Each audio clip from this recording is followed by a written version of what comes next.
This podcast is proud to be part of the TalkSport Fan Network. TalkSport. Powered by fans. This podcast is sponsored by AMG Logistics and in association with the Birmingham City official supporters clubs. I'm your host Craig Courtney and we're looking forward to the next Blues game and finding out what our opposition fans think. Sit tight and enjoy the next edition of The Away End.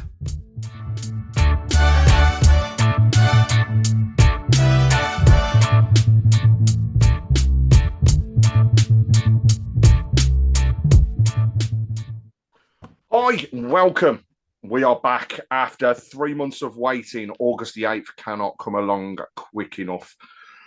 Birmingham going into the game as not just promotion and champions, but record holders from the First Division, going into our next season with the teams in the Championship, up against newly, and I hate using the word relegated because it's always not very nice, but newly relegated Ipswich Town, who after one season in the Premier League came back down to the Championship. However, we are looking as Birmingham to emulate what Ipswich did, and wouldn't it be fantastic if we could get some back-to-back promotions? Birmingham have seen quite a few outgoings since the window opened, with Ramel Donovan going over to Brentford, Alfie May, what a shock that one was, but going to Huddersfield, Brandon Keeler to Peterborough, and Emmanuel Longello going to Motherwell. But also we have seen Bailey Peacock Farrell going to Blackpool on loan for a season. That hasn't stopped Birmingham though, because the ingoings continue. And what can I say? Some fantastic signings. We've finally got over the line the signing of Bright Say-Emmanuel, who Birmingham were linked with previously and now comes to the club on a free transfer. We've got Tamari Gray. Tamari Gray, a blue through and through, returning back to his boiled club, again on a free transfer. Phil Newman, albeit pre-contract signed in the January window, formally became a Birmingham player on the 1st of July. So coming into the club, so another defender hitting us. Tommy Doyle on loan from Wolverhampton Wanderers. This guy is phenomenal in this league and has a record that all teams would love to have and be part of their team. We've also got Aaron Cashin joining us on loan from Brighton. So again, shoring up the defence. And what can I say? European under-21s winner and goalkeeper James Beadle coming into the club. But we didn't stop there. We didn't just stop with this country and Europe. We also went into the Middle East. Two fantastic signings to get on the board in Kenya Fujimoto, first of all, who again joins on a free transfer. And the one that everybody is talking about at the moment, Kyogo Furuhashi, the striker that in Celtic was just banging them in for fun, and joins us again as a permanent transfer. So Birmingham have well and truly been out in the dealings at the moment. This evening, we are joined by George Solomon from the Ipswich podcast, The Blue Monday. So George, thank you very much indeed for joining us on the Away End and our inaugural show of the season. My pleasure, Craig. Thanks for having me. So what we can say is we have got the weight of expectation on both teams as we go into the new Championship season. Both areas building phenomenally strong squads. And I believe, I don't know if it's over the line yet, but Ipswich are looking to break the Championship signing record, I believe, with a player from Middlesbrough. But I don't know if it's quite over the line just yet, but we'll see as the season starts. Yeah, that's right. We're close at this point in time to signing Hayden Hackney from Middlesbrough, who I think was widely regarded as one of the best centre mids in the league last season. He played a starring role for the England under-21s this summer.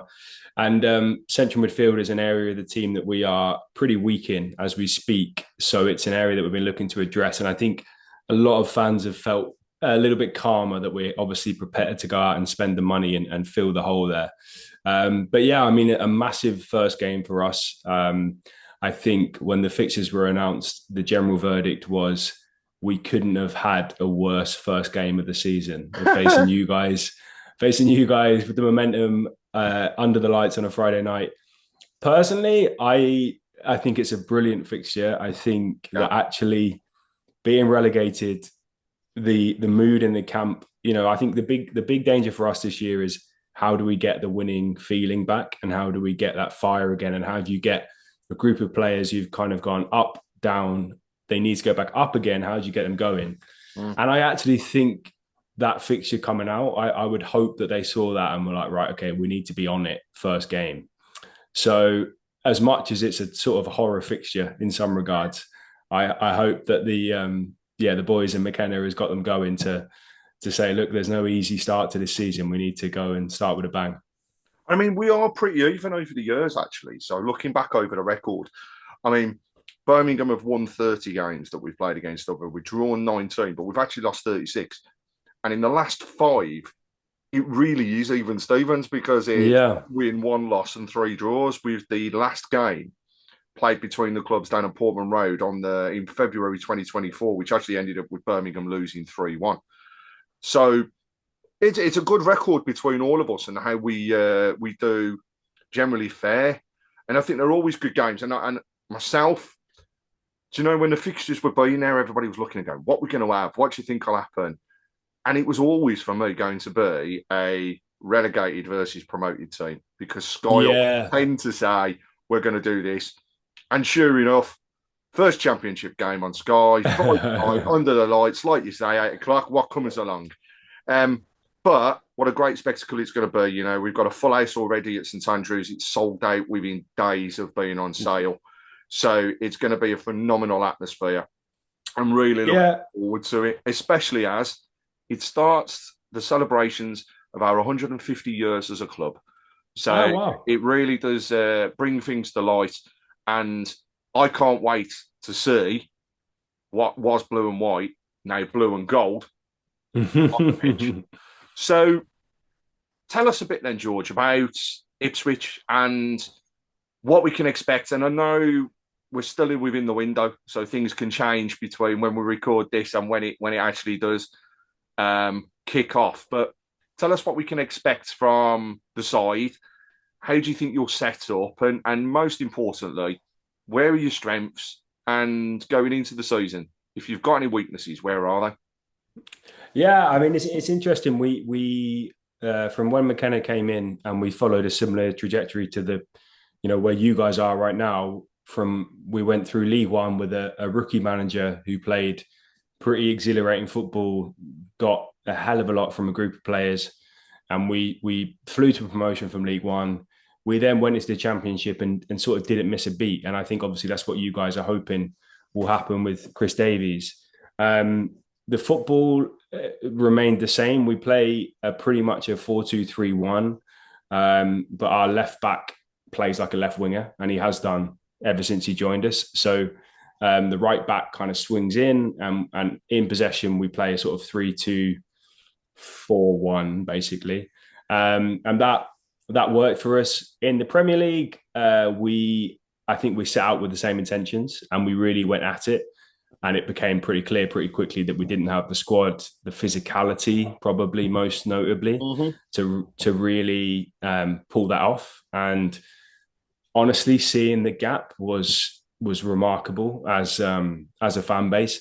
And I was pretty bullish last summer, as my friends remind me regularly now. But I really believed that we could go up and play as we were. I believed in McKenna as a manager.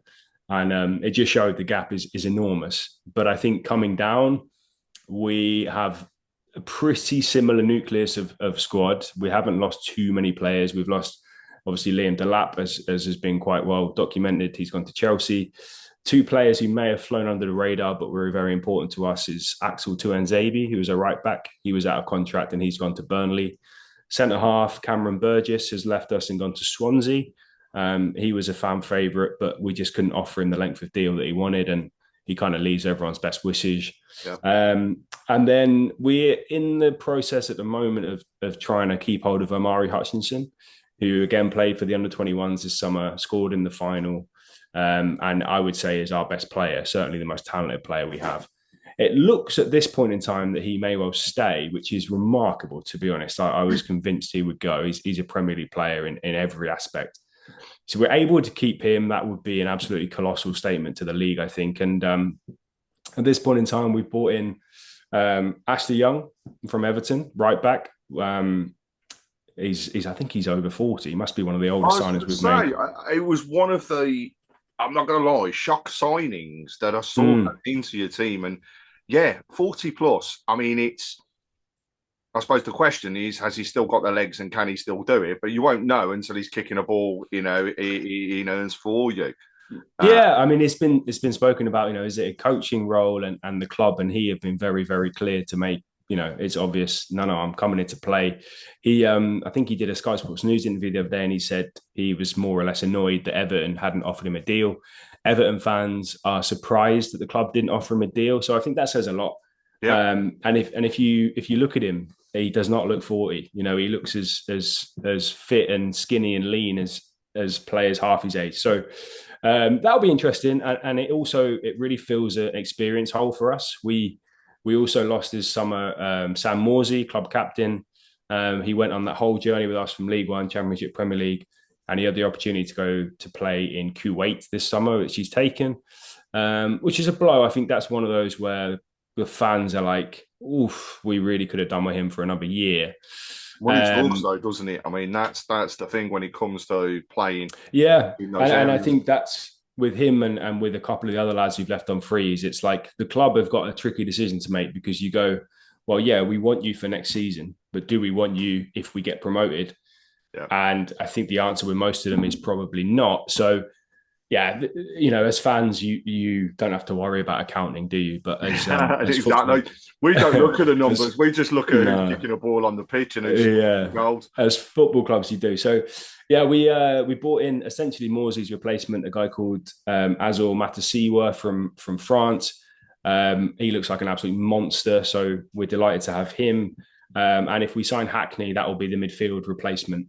So those two would line up in the midfield. I mean, our starting 11, if all goes to plan, it looks disgusting, to be honest. I mean, it must be up there. It must be up there with the best the Championship's ever seen. But football's not paid on paper, and I really believe that McKenna's biggest challenge is not necessarily putting out the best side, but making sure that they're as hungry as we were in 23-24 when we went up against Leicester, Southampton and Leeds, and we got automatic promotion. It seems unbelievable now, to be honest. And that season was just a dream. Like, as fans, you have to acknowledge, I think, that we probably won't see something as beautiful as that again in our lives.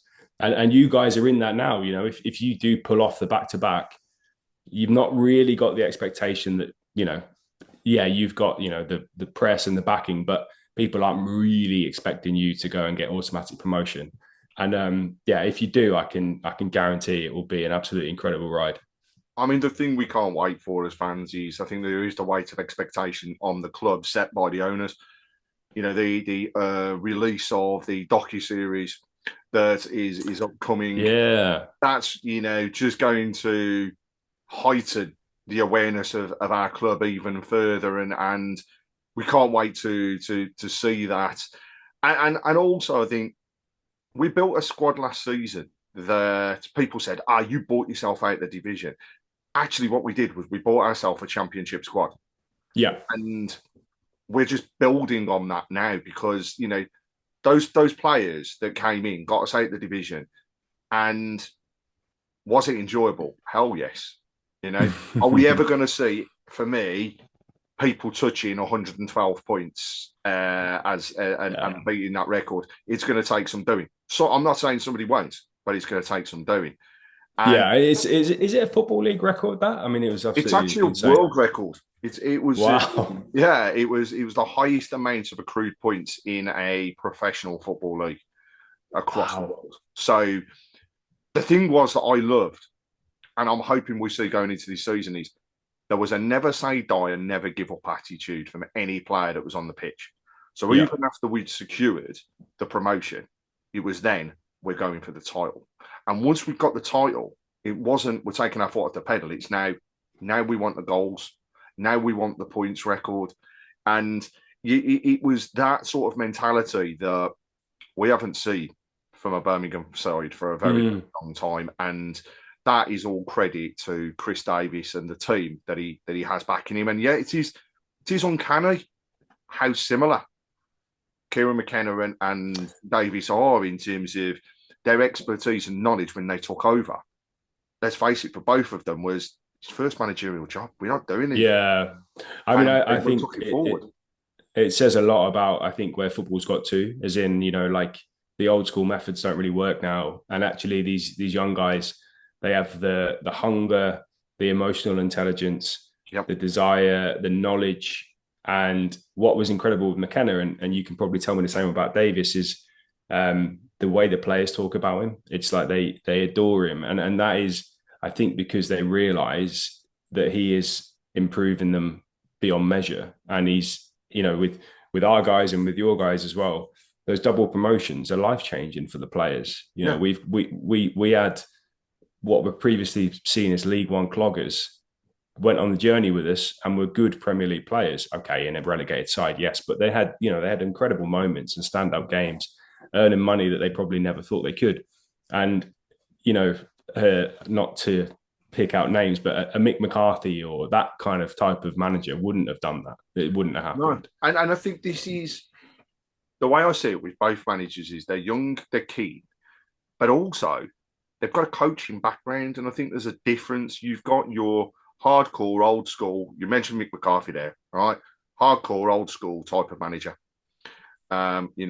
We've had them at our club. And yes, they can get you out the divisions, and yes, they can get you results.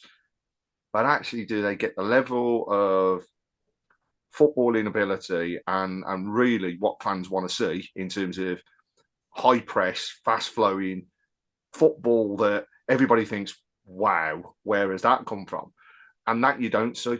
Whereas the younger managers that are now coming into the game, and actually, not all called managers, normally head coach.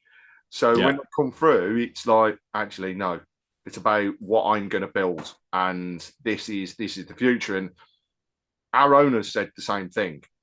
They made a mistake, right? They got rid of John Eustace when we were sixth in the league. They brought in Wayne Rooney. Wayne Rooney got us ultimately relegated. I don't blame the people that came in afterwards because it was that sacking the players. Last season, what we saw was a wholesale reshuffle, a new squad being built, and actually a camaraderie that was second to none. And I believe that will be carried forward into the new season as well. And we're already seeing it. Pre-season, I never take any notice of because that's about getting, minutes into the legs and making sure you go through it unscathed. What matters for us and for both teams is 8 o'clock on Friday, the 8th of August, that kickoff. That's what matters. And that's where it all starts. So you've mentioned a bit about what Ipswich are like and what we can expect going into the season.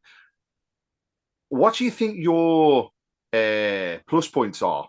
And, I know it's early doors, but have you got any negatives? Have you got any flaws that you think teams could spot and ultimately act on? Yeah, I mean the central midfield axis is definitely an area that we massively needed recruitment in. So last season we had Calvin Phillips on loan, a guy called Jens Kajust, who's a Swedish international from Napoli. They both gone back. We tried our hardest to sign Kajust, but it seems like he wants to play top flight football. So those two were a big part of the team. I mentioned the club captain Morsey, who's gone. So the three players who played in central midfield, 95% of the minutes last season have all left the club. Mm-hmm. So it's like we have to rebuild that from scratch. And looks like, hopefully, fingers crossed, we're going to end up with Hayden Hackney. And we've already signed Azor Matasiwa. Now, on paper, they look potentially even better than what we had last year. But like I say, football's not played on paper, and they've got to come in, they've got to learn the system, they've got to understand the club, they've got to adapt. There's so much to do. The manager brings them together as well, and that's the other thing. You can build a whole squad, but it doesn't mean that they're all going to play together. There could be just a bunch of 11 individuals on a field, which we all know doesn't work. Exactly. So that would be, we don't know at this point in time, but that could either be a huge strength of ours as of next Friday, or it could be a weakness. That's definitely the area of the side that is the most unknown right now. We also we lost Liam Delap. We've yet to replace him as a frontline number 9. Now we've got George Hurst, who will be our number 9 and is, in my opinion, one of the best strikers in the division. But he's tasked with doing such a difficult physical job up front under McKenna's system that typically we sub the striker after 60, 65, 70 minutes. And as we sit here now, our only backup is a guy called Ali Alhamadi, who we signed from Wimbledon a couple of years ago. He showed a lot of promise, but he's not quite adapted and lived up to that. So he's really our third choice, or he may go on loan. So we desperately need to sign a striker. I think we'll probably dip into the loan market, and I think there's a lot of Premier League clubs who are waiting for different things to drop, and we may end up with a name that we've not even seen linked yet. But if Hurst stays fit and is good to go for 80 minutes, then we'll be in a great place. And if a centre mid gel, we'll be in a good spot. But they're definitely the two kind of unknown areas. And also Ashley Young, he's going to be probably, by the looks of it, the first choice right back, and pedigree and what he did last season, you'd think, yeah, it should be fine. But he's a very different profile to Anzabi, who's moved on. And that area of the side is going to be intriguing, I think. We typically do have the right back as a third centre half, and Ashley Young isn't that. So does it mean it's like changing system? We will see. But they're probably the question mark. Ashley Young is going to, should we say, create a little bit of noise in St Andrews, but not for the right reasons. Well, yeah, do you know what? I hadn't even thought the other side of the city. I hadn't even thought about that. But yeah, what a place to make your debut. Jeez. Yeah, you know what I mean? He could come in and hit the ground running, but he could take an absolute pummeling and buckle, which I'm desperately hoping is the case. Yeah, I mean, I if you want my honest opinion, I would say that the level of our side on paper is so high that I would hope that we are able to go to St Andrews, quieten the noise, keep the ball, and sort of have a bit of a 60% possession and try and build into the game. But equally, you can see it where we're 1 down after 10 minutes and you think, is this relegation ever going to end? Like bloody hell. So yeah, it's going to be fascinating. It's going to be a great season. I know you mentioned there the possession side of things, but I mean, obviously, possession football with what Birmingham thrived on last season, and I know is the way that we want it to go forwards this season as well. So it's going to be interesting when you've got two teams that ultimately could nullify each other throughout, and that will be, I think, overall, it could make a great spectacle. It could make it totally dull and boring. And it might well be that both sides go, do you know what, take a point here all day long. It's not really McKenna's way, if I'm honest, and I probably doubt it's Davies' way either. But I think if you offer a lot of Town fans now a creditable point, I would imagine they would take it. Being fair on the Birmingham side, it'd be exactly the same. I would love us to go and hit the ground running and go away and get 3 points, but it's going to be tough, and the whole league is going to be tough. But I'm looking forward to it. Brilliant. Good. Test your history a little bit now. Oof. So across the years, there have been many players that have represented both clubs, either through loan transfers or permanent transfers, and going from vice versa, from Birmingham to Ipswich or Ipswich to Birmingham. And I'm just wondering whether you could name 5 players that over the years have represented both clubs. Now, just to let the listeners in here, Craig did give me a warning on this about 2 minutes before we started recording. And I started sweating because I'm really going to struggle here, I think. And I'm going to look like a clown. One, I think Jamie Clapham. Correct. He played for both? Okay. He signed from Ipswich to Birmingham for 1.85 million. So actually, it was a good signing for Birmingham, and he was phenomenal when he was at Bowes. I loved him as well. Yeah, he's a cult hero at Ipswich. So yeah, that's a good one. Right, I got to get more than one. Jesus. I can give you some hints. Okay. You've had central midfielders. two of which are both ex-Premiership players, decent names. You've Oh, also Lee, had Lee Bowyer? Lee Bowyer, yes. Free transfer from Birmingham to Ipswich. You've also had a centre-back who has an extremely famous dad. Oh, Alex Bruce. No. Correct. Yes? Yes. Yes. Okay. So you've I had can't remember him playing Bowyer, for Birmingham. Bruce, and Clapham so far. The other central midfielder, he signed with yourselves in the 17-18 season. The game was a free transfer. Oh, yes. Irish guy. Do you know Correct. what? I can't remember his name for love of the money. Initial SG. Stephen Gleeson? Yeah, you've got it. So you're 4 down. Yeah. You said you were going to Okay, 4 down. 4 down. Also, I just thought of one.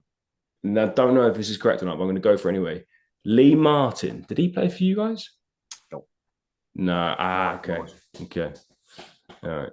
Yeah, we're going to go back over the years, actually. Yeah. So it was actually a massive gap from when players transferred between the two clubs. So Jamie Clapham was the 02-03 season. Prior to that, you're going back to 1987, 88 season, and even further back. But centre back, initials IA, and he is a cult hero at Birmingham. Ooh, he's obviously an Ian. Yep. But people are watching this going to be cursing me. I wasn't born. And I think you're going to say it and I'm going to know it because I'm pretty sure he might have been captain at Ipswich, but I cannot for the life of you remember his surname. It was Ian Atkins. Yeah, he was. He was captain. We did a big pod on it recently. Yeah, honestly, that was just before my time. But yeah, he was captain at Ipswich. So, and there's players before that over many years. So Tommy Carroll was a defender, 1971-72 season. Paul Cooper was a goalkeeper in 73-74. He's a legend. Then you have a loan transfer, 84-85 in Joe Linford, who was a centre forward. Again, he came from Ipswich to Birmingham. But the one that a lot of listeners will know, and, you know, again, he's a bit of a hero at Birmingham, is Keith Birchin. And he moved from Ipswich to Birmingham, in fact, for 154,000 back in 77-78. And what a great signing that was for us. Wow. And I've had the pleasure of meeting him, but also, I won't say the pleasure because he tore us to shreds, but he played football in a charity game and he ripped us to shreds even when he was at the age of 50. So we're going into that first game of the season, the one that everybody dreads because nobody wants to lose it, everybody wants to win it, and they normally end up in a 0-0 draw. But what's your prediction? What does your head say and what does your heart say going into that game on the 8th of August? Of course, live on Sky TV. Yeah. Also, okay, so my head, and I don't want to get killed by your listeners here, Craig, but my head says that we will win 3-1. My heart says we will be lucky to burgle a point. But I'm going to go with my head, 3-1. Basically, our first game up when we got promoted, similar situation to you guys, we had Sunderland away and they absolutely battered us. And it was like the whole squad was like, Jesus, Championship is so hard.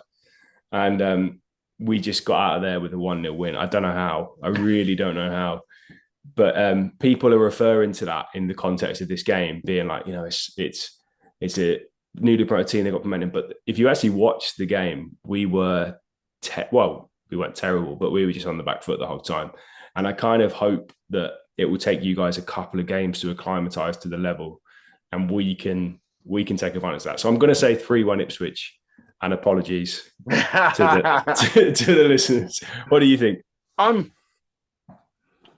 firstly, we went unbeaten all of last season, which is a phenomenal record at home. And I would hope that the strength of that will continue as we go into the first game of the season. But it's going to be incredibly tough.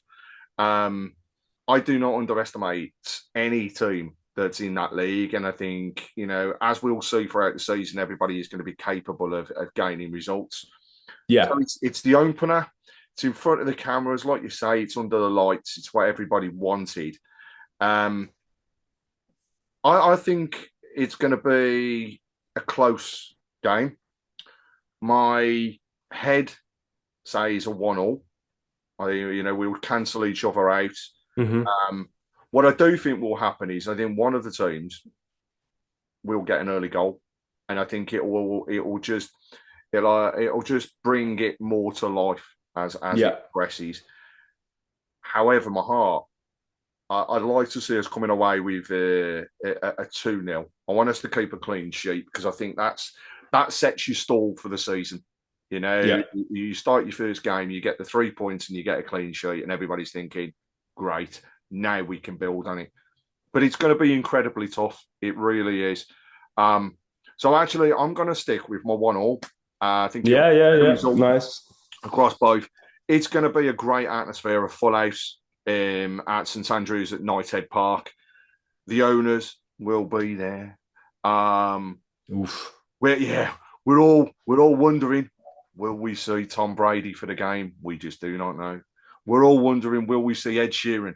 Will he get on the pitch and will he sing with JK? We do not know. I don't think he'll be doing his singing, but I would imagine he'll be there. He absolutely loves it. He went to I reckon he went to 70% of games last season. So it'll be phenomenal to see. And I know him and JK have, they've performed and recorded with each other in the past. They've been good friends. There are pictures and videos of Ed in the Roost, which is the pub that is literally bordering St Andrews at Knighthead Park, and in playing pool. And I think there was even at one point in behind the bar pouring the pints, which is great.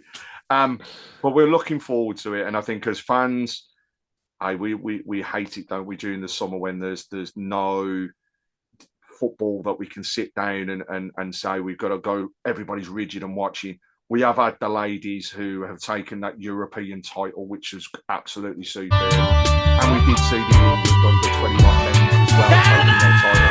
So two things have been great over the summer, but you cannot beat league football. And it's going to be back. It's going to be big and it's going to be fun. So, George, thank you very much for joining us on the away end, which is sponsored by AMG Logistics. And this year now in association with the Birmingham City official supporters clubs. So thank you very much indeed for joining us. Here's to a great game on the 8th of August. And I should say, before you sign off, are you joining us at St Andrews at Knighthead Park? Do you know what? I don't think I am. However, I'm getting FOMO now. So I'm trying to rearrange. I'm trying to rearrange a few things, and I'll see if I can make it. Yeah, I mean, it's going to be a great game. Like I say, trepidation in the fan base that we've got such a difficult game to start, but by the same token, what a special game to kick off the season under the lights. It's going to be great, mate. It's going to be superb. And as always, I'll sign off by saying thank you very much and keep right on. Legend. Thanks, Craig. Cheers.